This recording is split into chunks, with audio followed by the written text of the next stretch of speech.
Papua New Guinea. Archaeological evidence indicates that humans first arrived in Papua New Guinea more than 45,000 years ago. They were descendants of the early human migrants out of Africa. Papua New Guinea's coastal tribes have traded with people from Malaysia, China, and Indonesia since the 15th century. The European traders arrived in the 16th century. We visited Rabaul market and bought food to take on the ferry that was going to take us to the main island. From the ferry we saw many small islands. 2 were just cones of extinct volcanoes. Others had small villages, maybe fishing villages. Some people in canoes paddled out to meet the ferry because they wanted to sell coconuts to the passengers. Other villagers paddled out to pick up their supplies which are coming from Bougainville. Our ferry was crowded, so that made it very easy to make friends. I even learned how to chew betel nut with one of the guys. In 1884, Germany took control of the north of New Guinea and England took control of the south, Papua. Due to the dense forest, the only means of travel was on foot or by canoe on the rivers.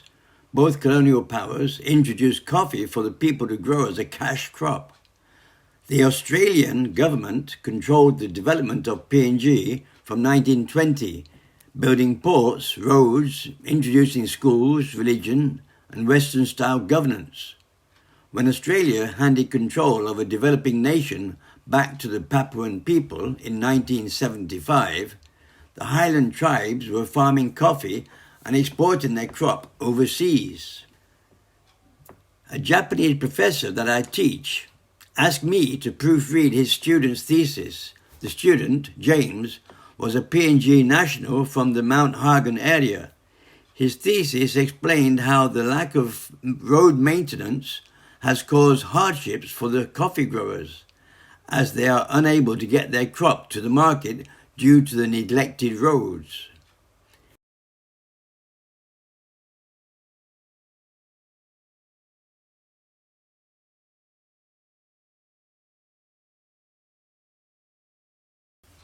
When we were in Fiji, we met Kangu, a Papua New Guinea national and a teacher. He was from Wabag in Enga Province. So we looked for buses, but they don't have buses in Papua New Guinea. They have trucks.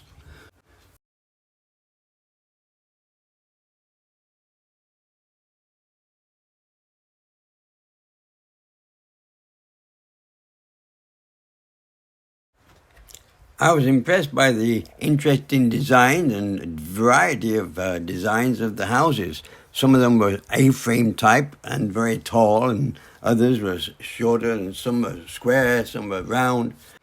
I thought the people, the villagers, did a wonderful job because they had such individual styles, everything, and all of that with what nature provides.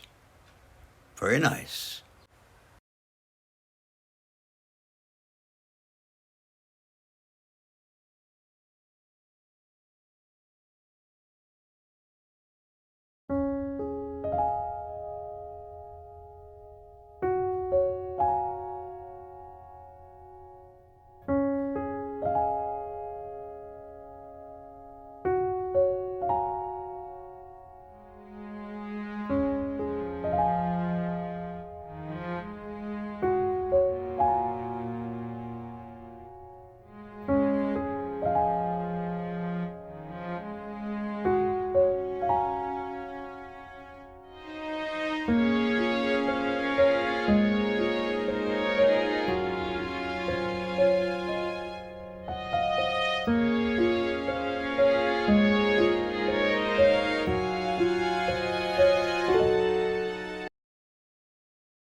The capital of the Western Highlands province.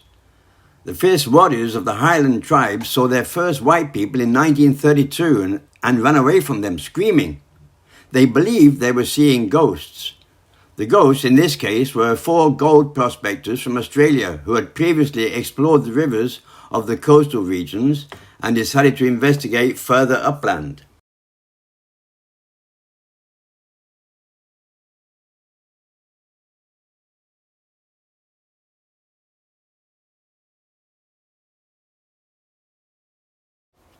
Our truck to Wabag was stopped due to a tribal dispute.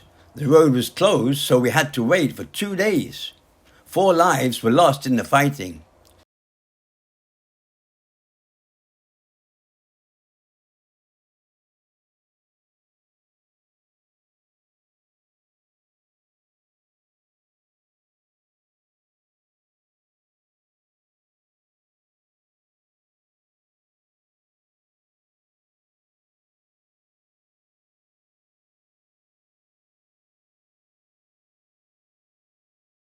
When we arrived at Kangu's village, we were surrounded by men, some holding axes and others wearing them in their belt.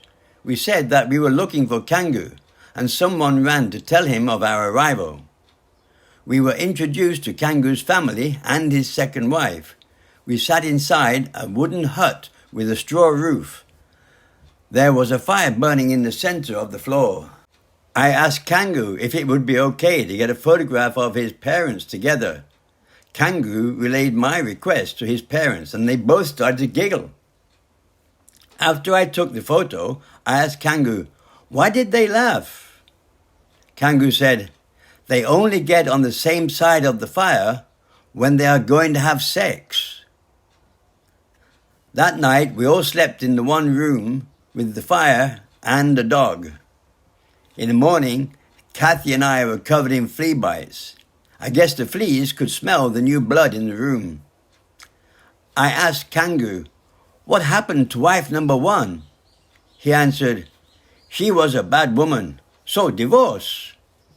Oh, okay. How do you get a divorce in PNG? I took her into the jungle and left her there. I dare not ask any further questions on the matter. On the way to the truck stop, we met a family standing outside their house. They were thrilled to talk to us and wanted to show us their bird of paradise headdress. It was a ring of bright red feathers, and to make it special, a bird of paradise was placed at the back of the headdress. Later, we rode in trucks and travelled all the way to Mount Hagen, the capital of the Western Highland Province.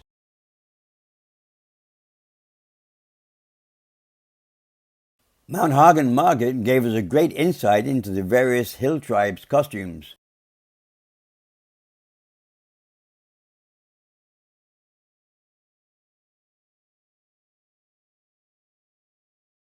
Some men wore shorts and t-shirts, but many were dressed in their tribal attire, which consisted of a bark belt with a cloth lap-lap in front and arse-grass tucked under the belt in the back.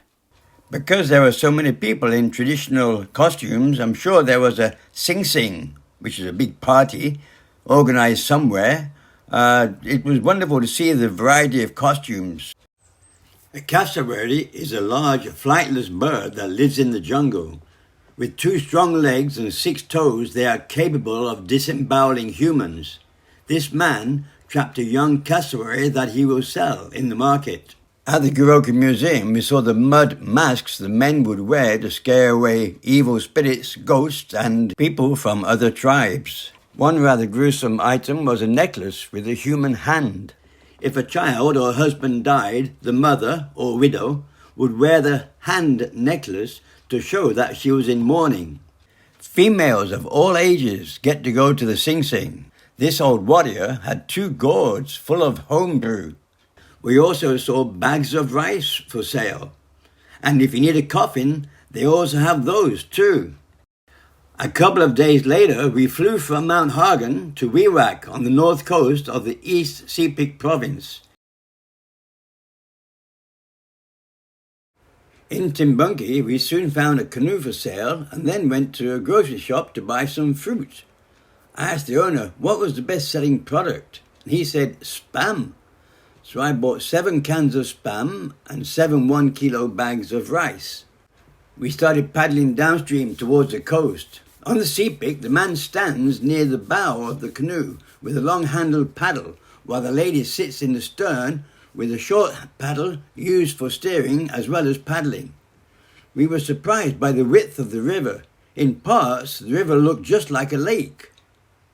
The tribes along the Sepik River are renowned for their carvings and decorative houses. Some of the support posts of the houses are very interesting. Houses were large and on stilts to avoid the wet season floods. As it was near 4 p.m, we paddled to shore at the next village. With our gift, we went to ask for permission to put up our tent inside the village. The villagers were very friendly and even offered us space in their home. We politely declined, remembering Wabag, and they pointed to a safe place for our tent. We gave them the food gift, and we set about getting the tent up. We had an audience as we worked, and we were asked for our names. PNG folks can speak Pidgin English besides their own tribal language. We had finished getting organized and were relaxing with our audience when a boy came to take us to his parents' house. We were invited to eat dinner with the family. The mother had cooked the rice, spam, and lots of veggies, so we all enjoyed the meal together. We were told that it is rare to see white folks paddling a canoe down the Sepik River. We were used to being the only white folks on the trucks or ferries, and now the river too. We thanked our host for inviting us to eat with them. The host told us to be careful where we put up a tent because crocodiles will attack if you are too close to the river. Puk-puk is the PNG word for crocodile. The next day we said farewell to the villagers and started paddling down the river. The villages were never on both sides of the river. Around 3:30 we went ashore to seek the safety of the village. We were guided to a safe place to put up our tent, so we got started. And just like the previous night, we were invited to enjoy the food with the family. People wanted to know where we were from, why are we paddling down the Sepik River, etc. Some folks had crossed the river to chat with us. Others were going upstream but stopped and chatted with us as we were going downstream. Others gave us coconuts to drink. We did see some young puk-puk that had been caught. Every day for a week we gave the gift of food to the villagers and they invited us to eat with them. This built a feeling of friendship and it was also very convenient for us.